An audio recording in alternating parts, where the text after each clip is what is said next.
I am who I am. That's what God said to Moses in Exodus 3:14. When Moses asked God, "Who do I say that you are to the Israelites?" And with this, I want to transition us to who we are in this world today. It's really hard to identify who we are in the world because the world tells us we could be whoever we want. In last week's sermon with Xander, he taught about Jesus saying, "I am the shepherd," and explaining all the roles in that story. And he also said, Xander also taught about how Jesus is the only way. He is the way, the truth, and the life. And this week we'll be looking at why Jesus is who he is and why he has come to fulfill the Old Testament. And so the first I am that I'm going to look at is Jesus says, "I am the bread of life." In John 6. John 6:35. We see Jesus say,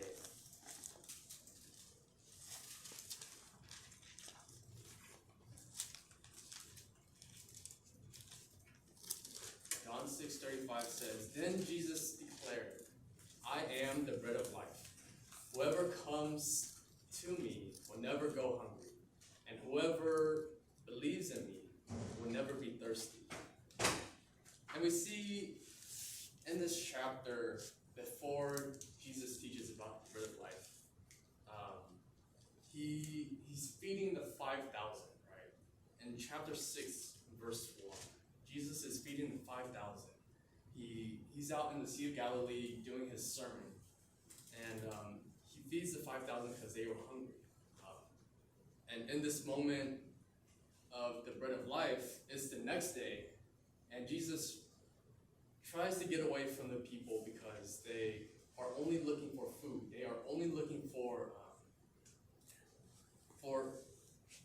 the daily bread, like Jesus taught about. And so Jesus, he goes away to the other seashore side, and he goes there and finds rest there. But the multitude of people still try to look for him because they still want food. They're looking for food. And so Jesus tells them that he is the bread. He is the food that they're looking for. But he is the food for their spiritual side, And so in the same way that Jesus is food for them, Jesus is food for us as well. We need him because he's the only one who gives us life.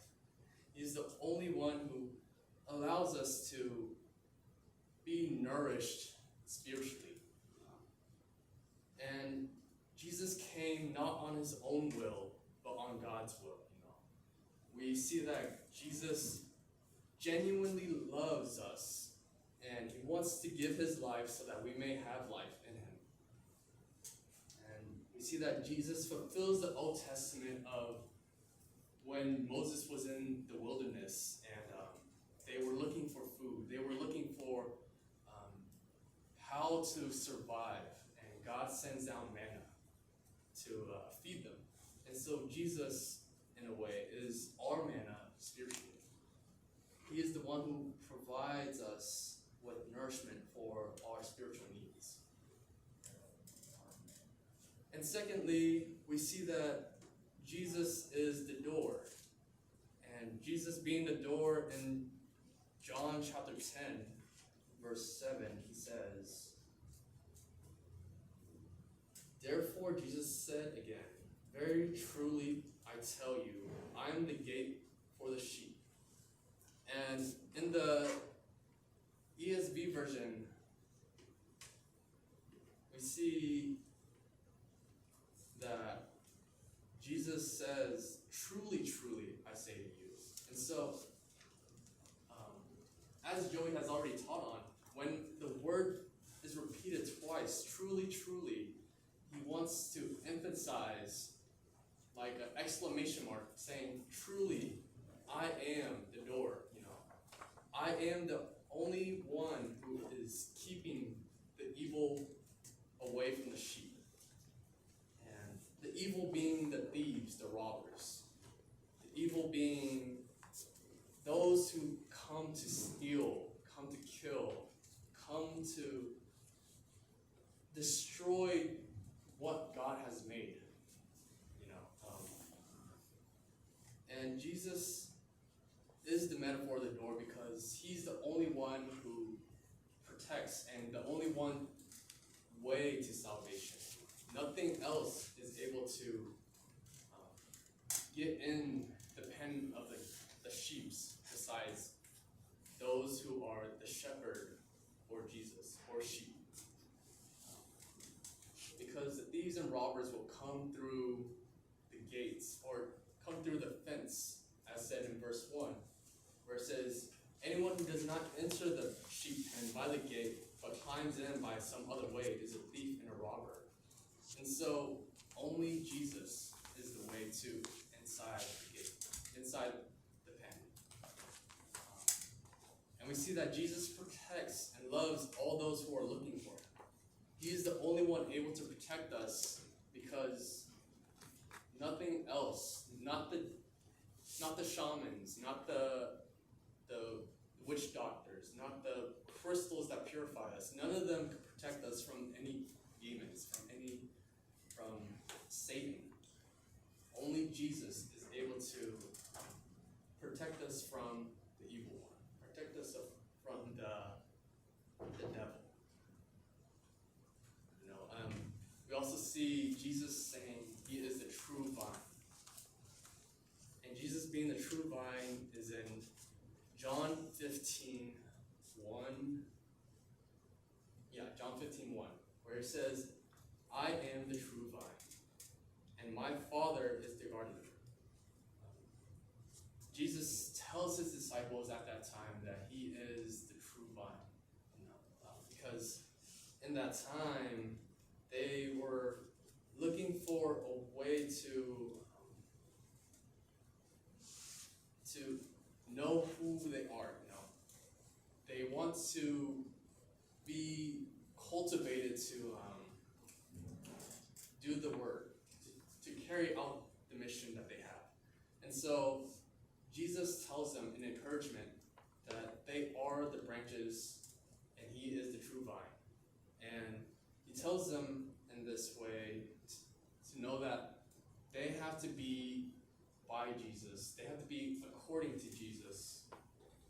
They have to abide to Jesus to know that they produce fruits, to produce good fruits. And like Jesus says in the next verse, verse 2, he cuts off every branch in me that bears no fruit, while every branch that does bear fruit, he prunes so that it may be even more fruitful. And so, we see that Jesus is telling the disciples that staying in Jesus is what produces fruit. It's what bears good fruit. And the fruits being, in Galatians 5, listed the fruits of peace, kindness, and gentleness, and all the other fruits. And we see that only Jesus is able to be the true vine. Nothing else is able to allow us to produce fruits. And apart from Jesus, we are nothing. As said in verse 4, remain in me as I also remain in you. No branch can bear fruit by itself. It must remain in the vine. Neither can you bear fruit unless you remain in me. And so, apart from Jesus, we are basically fruitless. If we have Jesus, then we should bear the fruits that Jesus has as well. The fruits being to love others as Jesus has loved. And so, here we see that Jesus says all these I ams, being I am the bread of life, I am the door, I am the true vine.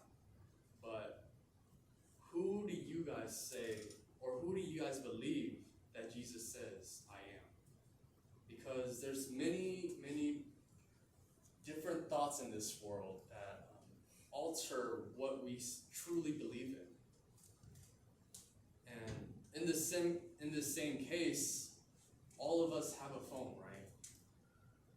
Our phones allow us to connect to the world, connect to the many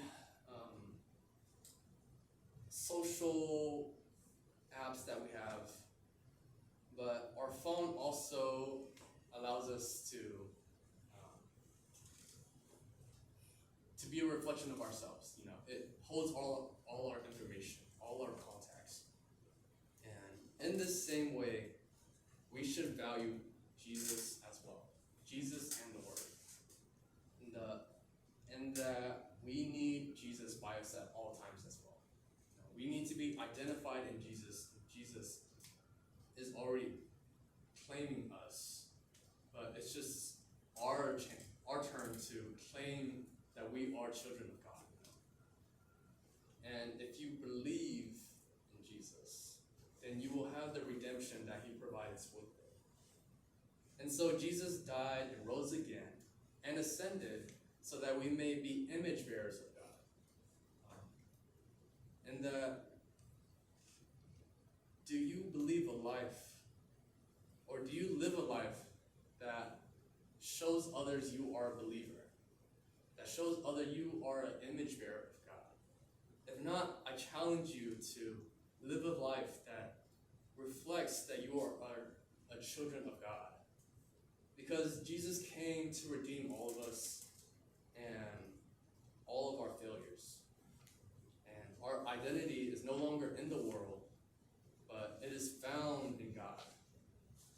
And so life is only meaningful when we have God. And so as we look in the I ams of I am the bread, I am the door, and I am the vine, I want you guys to remember that your identity is in Christ, and that God is the only one who provides us with salvation. And so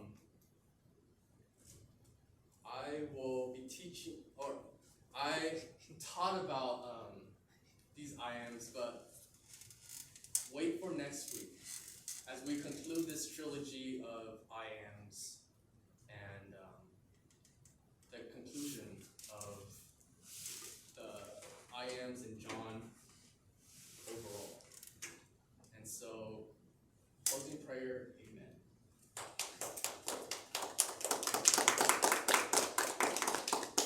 Feedback.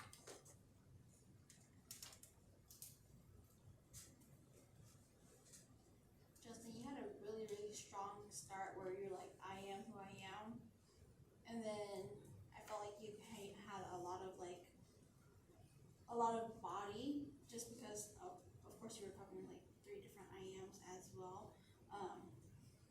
Also, like, I loved how you kind of touched on the bread of life, especially when you gave I said you gave a really good example of feeding the 5,000 to also back when Moses and the manna. I said that was a really good example. I liked, and you made it really applicable at the end, but it felt like it was a weird transition. Not a weird transition. Yeah, I felt a little lost. Yeah. But And the it intro good, was, though. like what Pam said, it was really good, because at first I was like, ooh, he's talking about I am who I am. And then after that, that was it, and I'm like, Oh, yeah. oh. Yeah, but overall, I went to his bathroom, so I missed bits of it, but still, like, you were really confident in what you were teaching, sharing with us at the beginning, and I think you also did a really good job in applying the gospel message through your body, through some of the points, and also a challenge towards the end too. It was a good reminder for all of us.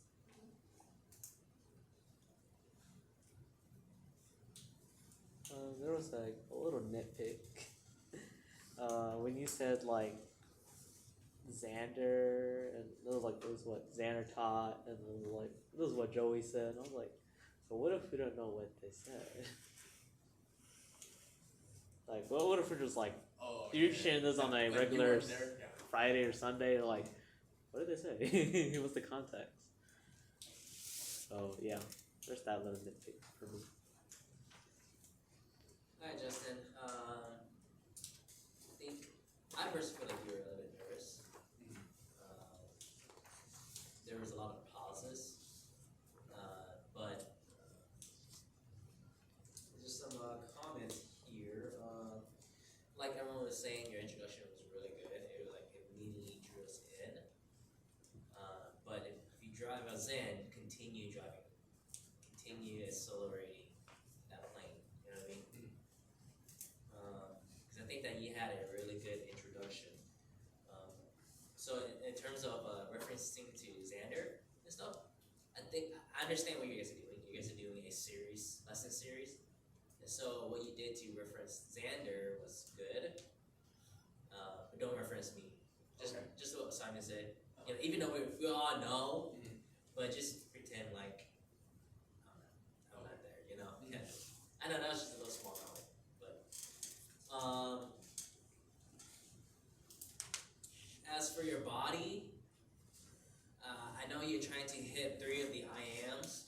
Oh yeah. Trying to get it smoothly. Yeah.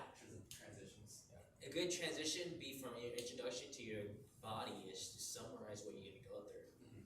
You know, you'd be like, hey, you know, today we're gonna look at 3 I ams. Today we're gonna look at Jesus, how Jesus is the bread of life, how Jesus is the door or the gateway or whatever, and how and lastly we're gonna look at how Jesus is he says, I am divine. You know, these are the 3 things that we're gonna look into. First, beginning with I am the bread of life. You know, that's a pretty easy transition to your body, and it allows us to follow you easier. You say. I felt like your bread of life and your I am divine was more expounded than The door. the door. Oh yeah, the door didn't have too much because I was like, oh, it's only like the first part and then it's the good shepherd right after. Yeah, exactly. It's tough, Yeah. you know. But I think at the same time, there are ways you can summarize these things and still be effective in it and be truthful and faithful to this scripture. You know? But that comes with a lot of experience, being able to pinpoint the big idea in it. You know. For your there's some just little things. You see, Jesus is like manna. We have to be careful when saying that because Jesus is not like manna. Rather, he's better than manna, right? And that was the whole story of being the I am the bread of life. You know, because he was saying like, your ancestors they ate the bread and they died, but eat my bread, you know, you live forever. You know, you never go hungry. You know, and he said something about like spiritual food for them. You know, at least at that time, feeding the 5,000, they only cared for one thing, and that was to be physically fed. You know, so just be careful on those things.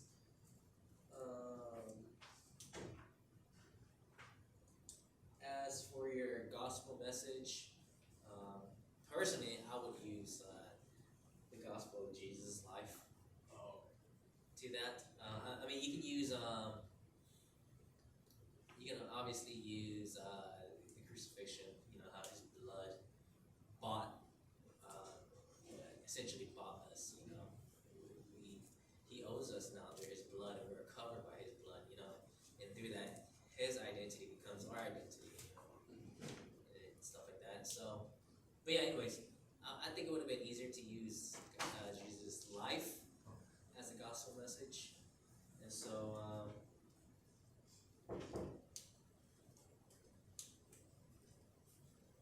I guess that's it for now. That's all I can say. But overall, pretty good job. I've seen you do better in your Friday night Bible studies. Oh. So continue to be confident, okay? So,